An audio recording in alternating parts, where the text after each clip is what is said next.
Salut à tous, bienvenue sur les guidances intuitives de Mina Somnia. Je suis heureuse de vous retrouver, de vous accueillir pour cette guidance. On va se faire des énergies croisées. Donc les énergies croisées, ce sont vos énergies, croisées avec les énergies en général de votre autre, actuel, peut-être à venir, pourquoi pas quelqu'un aussi du passé avec qui il y a encore des choses à comprendre. Voilà. Et puis, si ce n'est pas le sentimental qui vous parle, eh bien évidemment que par effet miroir, les énergies croisées parlent aussi de la manière dont vous tentez d'harmoniser deux parties de vous. Et voilà, donc on va faire ça. On se prend une grande inspiration et on lâche tout. Alors, je vous remercie déjà d'être là. Donc, merci à toutes celles et ceux qui likent, qui partagent, qui commentent, qui me donnent un peu leur avis sur les guidances, sur ce qu'ils vivent. Merci aussi à celles et ceux qui m'apportent leur soutien dans les galères d'usurpation d'identité et dans les galères de vol de contenu. Voilà, donc merci infiniment, ça me touche beaucoup. Quelles sont donc vos énergies à vous de base vis-à-vis de cette relation? Quelles sont les énergies de l'autre de base vis-à-vis de cette relation? Quelles sont les énergies en mouvement chez vous vis-à-vis de cette relation? Les énergies en mouvement chez l'autre vis-à-vis de cette relation, et puis les énergies du nous. Voilà, on va se regarder ça tranquillement. Ensuite, on extraira le nous, on regardera ce qui vient pour ce nous, un conseil au cas où ça galère, et puis un conseil de manière plus globale pour améliorer votre domaine sentimental. Voilà, vous êtes prêts, on y va. Si vous êtes prêts, c'est parti. Si vous n'êtes pas prêts, mettez pause, c'est pas grave. On va démarrer quand même. Voilà. Donc, hop. Allez, donc quelles sont vos énergies à vous de base vis-à-vis de cette relation? Des énergies, bon, pour l'instant, il y a quelque chose, vous avez mis votre mental au repos. Quand vous entrez dans ce lien, vous essayez de ne plus penser à quoi que ce soit. Peut-être vous êtes fatigué, peut-être que lorsque cette relation se présente, vous avez juste envie de faire confiance à la vie, sans vous prendre trop la tête. Mais je crois que ouais, c'est ce début de relation ou ce moment où vous rencontrez la relation, vous êtes en train d'essayer de reprendre des forces et de retrouver votre énergie. Mais il y a une fatigue, il y a une vraie fatigue. Il y a quelque chose que vous avez mis à l'arrêt aussi. Peut-être aussi que vous aviez décidé de mettre votre domaine sentimental au repos, de ne plus vous investir sentimentalement parlant. Vous aviez peut-être envie finalement de peut-être même pas y rentrer dans cette relation, c'est possible. Dans celle-ci ou n'importe quelle autre. Quelles sont les énergies de l'autre vis-à-vis de cette relation? Bon, ici, on est plutôt sur une hésitation. Cette personne, quand elle entre dans ce lien, elle a envie de se lier à vous, mais c'est une option, c'est-à-dire qu'il y a quand même des possibilités qui sont présentes. Elle sait que c'est une potentialité, mais elle peut être dans une zone de confort qu'elle a des difficultés à accepter de quitter. J'ai vraiment ce ressenti que cette personne, elle a envie de se donner de l'élan, envie d'y aller, envie de faire, mais elle peut se sentir un peu en difficulté parce que ça lui fait peur, parce que c'est pas tout à fait... c'est pas facile en fait, c'est pas forcément fluide, donc elle voudrait, mais ça s'étudie, quoi. Voilà, elle y réfléchit. Quelles sont les énergies qui sont en mouvement chez vous là à l'heure actuelle? Bon, il y a des changements, des transformations. Peut-être vous êtes un peu dans une instabilité. Vous ne savez pas trop comment vous positionner par rapport à cette relation. Vous essayez de voir un peu ce que le destin va amener, si la chance peut tourner. La roue est en train de tourner. C'est-à-dire qu'il y a des choses qui changent, il y a des choses qui évoluent. On essaye de garder confiance, mais en même temps... il y a un désir que les choses bougent. On a envie quand même que les choses elles bougent. Mais bon, vous ne savez pas trop vous positionner. J'ai l'impression vraiment que finalement, vous ne savez même plus quoi penser, soit de cette personne, quoi penser de ce que vous vivez ou de ce qui vous arrive. Mais vous avez quand même cette conscience que tout fait sens et que c'est le destin qui vous a mis là, peut-être. Il y a un truc comme ça. Il y a un effet fatalité un peu. Je suis là, c'est parce qu'il y a une raison, quoi. Qu'est-ce qui est en mouvement chez l'autre vis-à-vis de cette relation. Bon, de la joie, cette personne, elle est finalement, elle se sent dans un sentiment d'appartenance. Il y a son univers, son monde qui est relié à ce nous très fortement. C'est quand même heureux, on se sent libre dans ce lien, on se sent bien. Il y a du bonheur et il y a une envie aussi peut-être d'ouvrir un nouveau chapitre. C'est-à-dire qu'au début, on avait des hésitations, mais ici, on voit que non, en fait, on va fermer un livre pour en ouvrir un autre, on est prêt. Donc c'est plutôt intéressant parce qu'on voit l'évolution. Et pour vous aussi d'ailleurs, on voit cette évolution, c'est-à-dire de tout est figé au repos, à l'arrêt. Et puis finalement, d'un coup, clac, les choses se remettent à avancer, à bouger. Et on remet la vie en route, quoi. Le nous, qu'est-ce qu'il dit? Bon, le nous, c'est un as de denier. C'est un nous qui nous parle d'un nouveau départ, évidemment. C'est un nous qui peut soit commencer, soit recommencer. Mais c'est une porte qui s'ouvre, c'est-à-dire que c'est une opportunité. Après, c'est à nous de la saisir. Et j'ai vraiment l'impression que ça se réfléchit. Ça se réfléchit pour essayer d'être concret. C'est un nous qui veut se manifester dans la matière comme... j'allais dire comme une offrande, comme un cadeau. C'est un peu ouais, un cadeau de l'univers. Il y a ce ressenti qu'on voudrait peut-être se sentir sécure dans ce lien, mais c'est qu'un début. C'est-à-dire qu'il y a l'opportunité, il y a la possibilité de se sentir en sécurité avec l'autre, d'être rassuré dans cette relation. Mais c'est un départ, c'est-à-dire que ça ne fait que commencer et ça doit se construire, c'est à saisir. On voit en fait les opportunités, les chances, les possibilités de ce lien, mais c'est à nous de les construire. Et on commence à poser les premières pierres, je dirais, dans ce nous. Donc que ça fasse longtemps que vous soyez ensemble ou pas, on voit qu'il y a une construction nouvelle, un ancrage nouveau et une tentative d'assurer le steak, quoi, de faire en sorte que ce soit une bonne base, en fait. Hein. Il y a vraiment ce désir-là. Qu'est-ce qui vient pour ce nous, du coup? Des changements. Là, il y a une grosse transformation, une prise de conscience. Hein. On ne pourra pas passer à côté. On pourra pas passer enfin, on sera obligé d'y passer à travers. Là. Un changement, pourquoi pourquoi peut-être. Bon, alors ces changements, ils sont difficiles. Hein. Ils ne se font pas dans la facilité. Ils se font un peu dans les disputes, dans les débats. Il y a des conflits, des contradictions. Ce qui vient, en fait, c'est que chacun essaye de faire valoir ses valeurs, ses droits, et ce sont des discussions peut-être interminables. Alors, pour certains, il peut y avoir carrément le fait que la relation peut prendre un tournant difficile, hein, vraiment, voire même s'arrêter. Mais pour d'autres, c'est tout simplement que ces débats mènent à une déconstruction-reconstruction avec des bases posées. Comme je vous ai dit, on essaye de construire du solide. Et pour construire du solide, il ne faut pas construire sur du sable. Donc, on essaye de faire partir de cette relation tout ce qui n'est pas une base solide. Il y a des certitudes sur lesquelles on doit mettre une croix. C'est-à-dire il y a des choses qu'on avait l'habitude peut-être de voir d'une certaine façon, ou on avait peut-être un fonctionnement ou une vision de l'amour qui ressemblait à un truc. Et là, ici, on voit que tout est complètement tourneboulé. Il y a un grand bouleversement en fait dans cette relation qui fait suite à ces disputes ou à ces mises au point. Hein. C'est justement pour pouvoir bâtir plus haut. Mais en fait, en gros, là, je dirais que il y a deux branches, hein. C'est-à-dire que certains d'entre vous réussiront à passer ce cap parce qu'ils arriveront à retravailler la relation et à poser les choses sur une base respectueuse de chacun des deux protagonistes de cette relation. D'autres peut-être n'y arriveront pas, hein. Je l'avoue, hein. Là vraiment. Mais bon, ce qu'il y a de beau ici, c'est que dans tous les cas, ça nous mène à l'amour. Et si vous n'arrivez pas à faire en sorte que cette relation, ou si cette relation, peut-être pour certains, ça peut être une relation du passé, hein, qui a pas réussi à passer ce cap,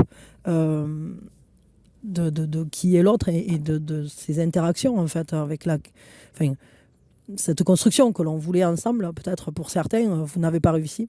Mais là, on voit qu'il y a un nouvel amour, il y a un nouveau départ, il y a vraiment une sensibilité qui est à nouveau interpellée et quelque chose de très sincère, de doux et beaucoup plus innocent, je dirais, moins, moins comment je pourrais dire ça, moins dur peut-être, hein, vraiment. Parce que ici, moi je crois que cette relation, elle est quand même assez dure. Alors que, bon, par contre, pour celles et ceux qui arriveront à la remanier, parce que évidemment, la tour, c'est pas une fatalité non plus, hein, je crois qu'on peut être capable de se relever. Parce que de toute façon, tous les couples traversent des crises. Et la question, c'est est-ce que cette crise sera traversée ou est-ce qu'elle sera un point final. Et ici, je crois que si vous arrivez à traverser la crise, alors vous aurez un regain d'amour l'un pour l'autre, l'une pour l'autre. Il y aura vraiment quelque chose de beau qui va se mettre en place. Mais ce sera très reposant. Et en fait, dans les deux cas, que vous arriviez ou pas à sauver cette relation, je peux vous dire que derrière, il y a du bonheur. Il y a de l'amour, il y a une stabilité justement qui se retrouve et elle se retrouve dans les émotions, dans nos pensées, mais aussi dans le quotidien. C'est-à-dire qu'à nouveau, on retrouve une stabilité, à nouveau, on retrouve des habitudes qui sont beaucoup plus fonctionnelles parce que justement, en fait, on base les choses sur l'amour et non plus sur d'autres choses. Et ni sur la compétition, ni sur des jeux d'ego. Voilà, il y a vraiment quelque chose là qui se veut transformer et je dirais sublimer. Tous n'y arriveront pas, mais dans tous les cas, vous irez vers une nouvelle relation, même ceux qui n'y arrivent pas avec cette personne-là. Dans tous les cas, ça mettra au repos votre esprit. On réévaluera aussi ce qu'on vit ou ce qu'on a vécu. Et on arrivera à poser de nouvelles bases beaucoup plus fonctionnelles. Donc ça, c'est plutôt cool en réalité. Mais bon, on voit vraiment quand même avec cette tour, hein, je tiens à le préciser, mais on voit que tous n'y arriveront pas, quoi. Je veux dire, mais dans tous les cas, tous, vous trouverez ensuite quelque chose de beau et de positif, une relation plus sincère. Peut-être parce que le cœur sera mieux mis en avant, en fait, hein, tout simplement. Ok. Ok. Quel est le conseil qu'on peut vous donner si ça galère à l'heure actuelle, cette relation ? Quel conseil on peut vous donner ? On vous dit que de toute façon, c'est toujours un choix. C'est-à-dire sauver la relation ou la laisser derrière pour aller vers autre chose, c'est un choix. Réussir à aller en interaction avec l'autre, c'est un choix. Mais il faut bien comprendre qu'une relation, c'est un choix que l'on fait à deux. Et vous pouvez, vous, choisir quelque chose. L'autre va choisir aussi. Si l'autre ne vous choisit pas, ça ne sert à rien que vous le choisissiez, en quelque sorte. Hein. C'est-à-dire que vous allez choisir la personne, mais si elle en retour, il n'y a pas la réciprocité, vous ne pourrez rien faire. Et nos choix, c'est aussi des décisions que l'on doit prendre en conscience. Et en conscience, en lien avec le réel, avec le concret. Mais si l'autre vous choisit aussi, alors vous avez des chances d'arriver à faire quelque chose de propre et de bien. Même s'il y a des difficultés. Parce que c'est toujours un choix de se battre ou pas, d'arrêter ou pas, d'accepter, de mettre en conscience des choses, de se transformer, de faire sauter des croyances limitantes, de sortir de nos conditionnements, de sortir d'un état d'esprit ou d'une vision de l'amour qui peut-être n'est pas propice au bonheur en fait. Hein, c'est aussi à nous. Et ça, c'est un peu comme le matin quand on se réveille, quoi. On a le choix. On peut commencer la journée en disant « Ah, il fait gris, j'en ai marre. Ah, il fait trop chaud aujourd'hui. Oh là là, j'en ai marre aussi, j'en ai marre de là. » Et on râle, et voilà, et le monde, il va pas bien, et patati, patata. Bon, on peut se lever en disant ça, en râlant pour tout. Ou on peut, et des fois on est dans une énergie comme ça, hein, ça arrive à tout le monde. Et il y a des jours où c'est qu'on se réveille et puis on se dit ah ça sent bon, les petits oiseaux, ils sont là, ils chantent dans mes arbres. Oh un papillon, trop cool, il fait beau, il pleut, c'est trop cool, c'est chouette, ça va arroser les plantes, il fait soleil, il fait chaud aujourd'hui, on pourra faire quelque chose de bien, je vais pouvoir me mettre en short. Vous voyez, on peut toujours tout prendre en positif ou en négatif. C'est à nous aussi d'ouvrir les yeux sur la manière dont on navigue dans la vie, dans les relations. Face à une personne, par exemple, qui fait des choses qui ne collent pas à ce que vous attendez, qui ne collent peut-être même pas avec vos valeurs, vous avez deux choix. Soit vous essayez de comprendre pourquoi cette personne agit comme ça et pense comme ça, Et vous n'êtes pas forcément obligé de vous rallier à son avis, hein. Mais vous pouvez le respecter et dire, bon, écoute, moi je pense pas de la même manière, mais on peut se respecter, on peut parler, on peut s'apprécier quand même, on peut s'aimer quand même. Ou alors vous pouvez vous mettre en colère, essayer de convaincre l'autre, etc. Mais ça, c'est aussi, dans tous les cas, ça aura un impact. C'est-à-dire que ne pas lutter peut parfois avoir des effets délétères, mais lutter peut aussi avoir des effets délétères. Et dans l'autre sens, être dans l'acceptation peut parfois être très positif et laisser du temps pour que les choses se développent, ça ne vous empêche pas de donner votre avis. Et puis d'autres fois, peut-être justement d'essayer de faire comprendre à l'autre que là, ça, c'est pas possible du tout. Ça peut aussi être très positif. Mais en fait, ça dépend des situations, évidemment. Donc ici, il y a si ça galère à l'heure actuelle, cette relation, si vous voulez réussir à passer cette crise, il va falloir faire des choix clairs. Des choix de joie, des choix de bonheur, des choix de compréhension, des choix de respect, des choix de non-jugement, mais aussi des choix d'écoute de ce qui se passe à l'intérieur de soi pour savoir se positionner. Mais aussi peut-être cette entrée en compréhension avec l'autre. Parce que c'est pas parce que l'autre est différent de nous qu'il est moins bien. Et c'est peut-être parfois que finalement on peut se rendre compte que on n'est pas fait pour marcher ensemble. D'autres fois, on peut se dire, bon, attends, ça, je peux le faire évoluer, toi, tu peux évoluer sur ça. Et si, ensemble, on arrivait à faire quelque chose.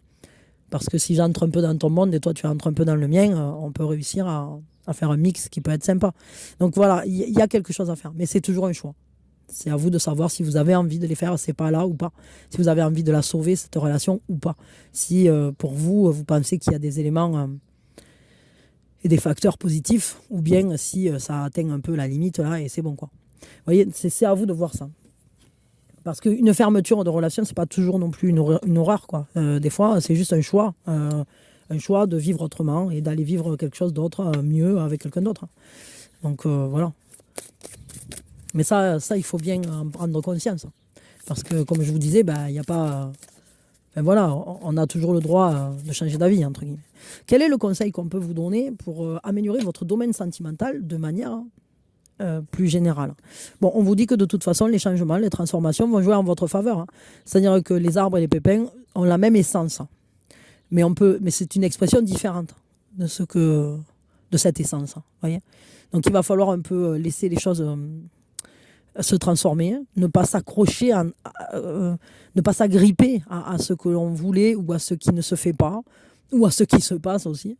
Parce que parfois, on a peur de perdre des trucs. On peut avoir peur des transformations, on peut avoir peur de ce basculement. Mais en réalité, rien n'est permanent, rien ne dure indéfiniment. Et pourquoi? Parce que nous, on évolue, parce que chacun évolue, parce que l'autre évolue, peut-être parce que nos vies vont se transformer. On n'a pas la même vie à 20 ans qu'à 40, qu'à 50 ou à 70. Donc chaque mort est une renaissance.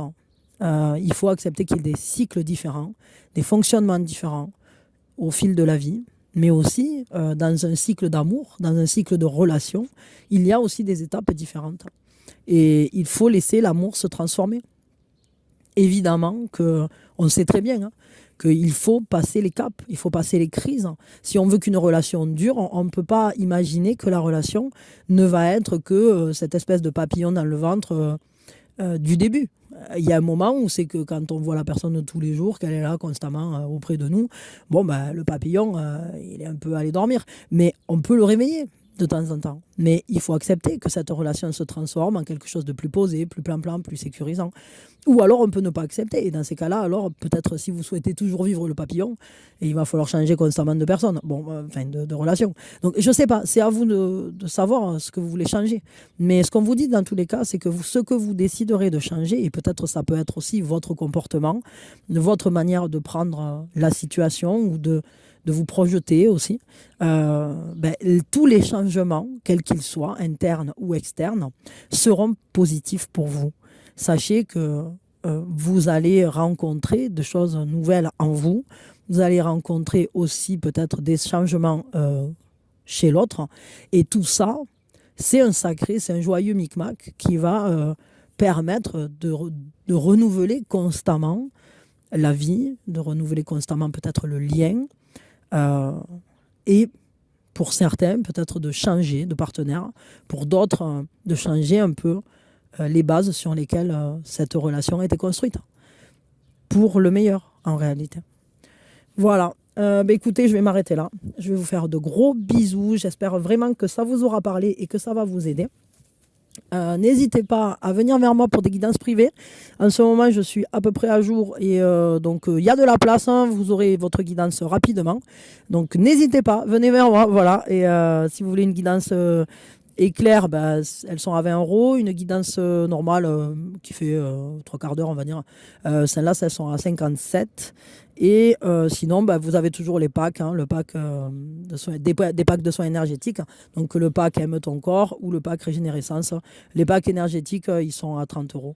Voilà, donc pour celles et ceux que ça intéresse. Et si vous voulez, par contre, si vous avez une demande spéciale, vous pouvez m'en parler. Voilà. Et puis, ouais, j'avais oublié, je fais aussi ce que vous devez savoir personnalisé pour un message des guides, on va dire, à 20 euros. Voilà, pareil. Bon, voilà. N'hésitez pas, en tout cas, là je suis plus ou moins dispo, hormis que je me débat contre les casse-pieds d'usurpateurs, mais vous inquiétez pas, ça, je m'en occupe. Voilà, je vous fais des bisous, je vous souhaite plein de joie et je vous envoie plein d'amour. Et je vous remercie infiniment pour toutes vos présences, vos soutiens, et puis vos marques de soutien à la chaîne aussi, hein, d'une façon ou d'une autre. Voilà, bisous, bisous, quand vous voulez.